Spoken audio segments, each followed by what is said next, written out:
Hello family, तर आज आपण बनवूयात व्हेज पुलाव.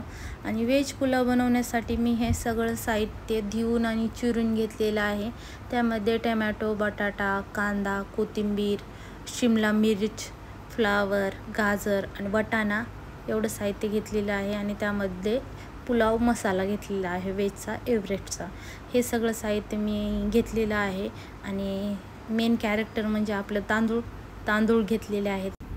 आणि ते मी घेतलेले आहेत बासमतीचे. पुलाव बनवताना तुम्ही पण शक्यतो बासमतीचं तांदूळ घ्या, जेणेकरून आपल्याला पण वाटेल की हा खरंच आपण पुलाव खात आहे. आवडल्यास माझी रेसिपी बघा, तुम्ही ट्राय करून एकदा, नक्कीच तुम्हाला आवडेल.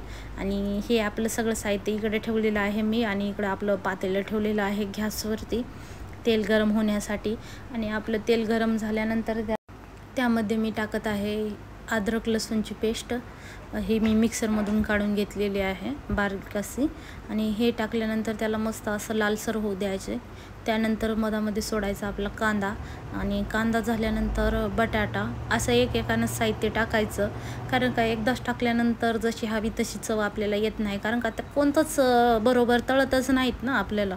म्हणजे एकदम टाकलं तर तळत नाही, आणि एकानं टाकलं तर म्हणजे तळत त्याला फ्लेवर येत असा मस्त फ्लेवर येईल ना.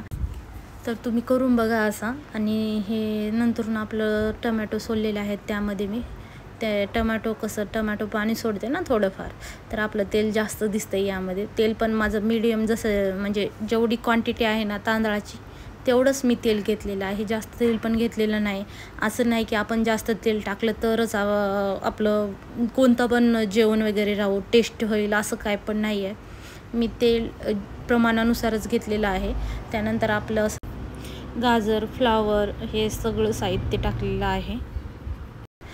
हे सगळं साहित्य टाकून मस्त त्याला तळून घेतलेलं आहे. नंतर शेवटी मी जिरे सोललेले आहेत. जिरे सोलल्यानंतर त्याला मस्त तळू दिलेले आहे. आणि नंतर आपला ह्या एव्हरेस्टचा पुलाव मसाला टाकलेला आहे त्यामध्ये. खरंच याने खूप टेस्ट चांगली आलेली होती. मी पण पहिल्यांदाच हा मसाला वापरून बघितलेला आहे, याआधी पण नाही वापरलेला आहे. हे बघू शकता तुम्ही किती मस्त असं तळलेलं आहे आपले सगळं साहित्य मधामध्ये. आणि याचा सुगंध पण एकदम मस्त सुटलेला आहे ना. असं वाटतं की असं घरामध्ये कोणती चांगली रेसिपी बनते की बनतच आहे चांगली रेसिपी व्हेज पुलाव. तर हे पुलाव पण बनवण्याच्या मागं एक कारण आहे.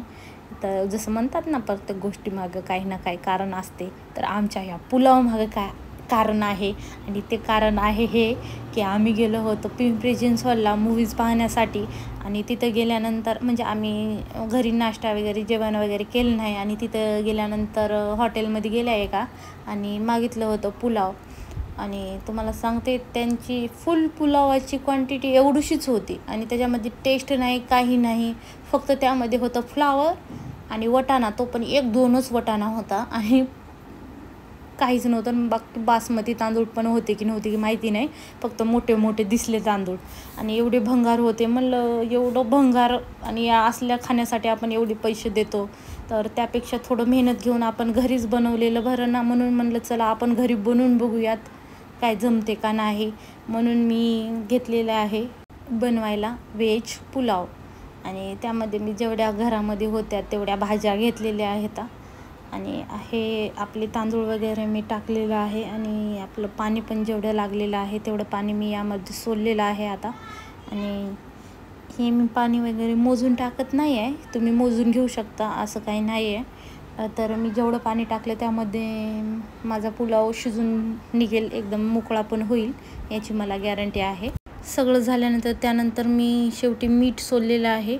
आणि मीठ सोडून हलवून घेतल्यानंतर हळद सोडलेली आहे. मीठ आणि हळद एकदम सोडू नका, कारण का मग आपला कलर येत नाही. मीठ आणि हळद प्लस झाल्यानंतर रेड कलर होतो. त्याच्यामुळं ना मीठ टाकल्यानंतर थोडं हलवून घ्यायचं. आणि मग मीठ विरघळल्यानंतर आपलं थोडीशी हळद टाकायची, म्हणजे मस्त कलर येऊन जाईल त्याला. आणि शेवटी मग नंतरून मी थोडीशी अजून कोथिंबीर त्यामध्ये टाकलेली आहे, मस्त दिसण्यासाठी. दिसण्यासाठी आहे.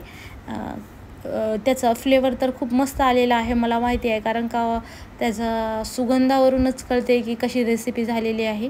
आणि इकडं आपण बघू शकता हे फुलत आहे तांदूळ. आपण फुलतच म्हणता ना. कारण का मला माहिती आहे, आम्ही जेव्हा लहान होतो तेव्हा भूक लागली की कधी-मधी तांदूळ शिजत राहायचे ना चुलीवरती. तर आम्ही म्हणायचो भूक लागली मम्मी कधी होते जेवण वगैरे म्हणलं तर मम्मी म्हणायची थोडं थांब, तांदूळ फुलत आहेत. तर इथे पण आपले तांदूळ फुलतच आहेत. तर हे बघू शकता तुम्ही सगळं म्हणजे आपलं जेवढं काही साहित्य टाकलेलं आहे ते मस्त मिक्स झालेलं आहे. आणि हे थोडा वेळ आपण गॅस कमी करून झाकून ठेवूयात याला. आणि इकडे मी काकडी, कांदा आणि लिंबू वगैरे घेतलेला आहे. आणि हे बघू शकता आपला पुलाव झालेला आहे. तर हा झालेला आहे आपला पुलाव रेडी शेडी.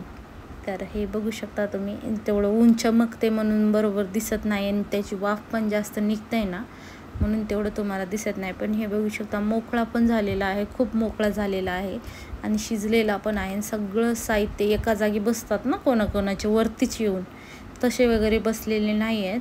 हे सगळे मिक्स झालेले आहेत वेल. आणि हे बघू शकता आपला व्हेज पुलाव एकदम सुपर से भी ऊपर. तर रेसिपी आवडल्यास तुम्ही नक्कीच एकदा ट्राय करून बघा.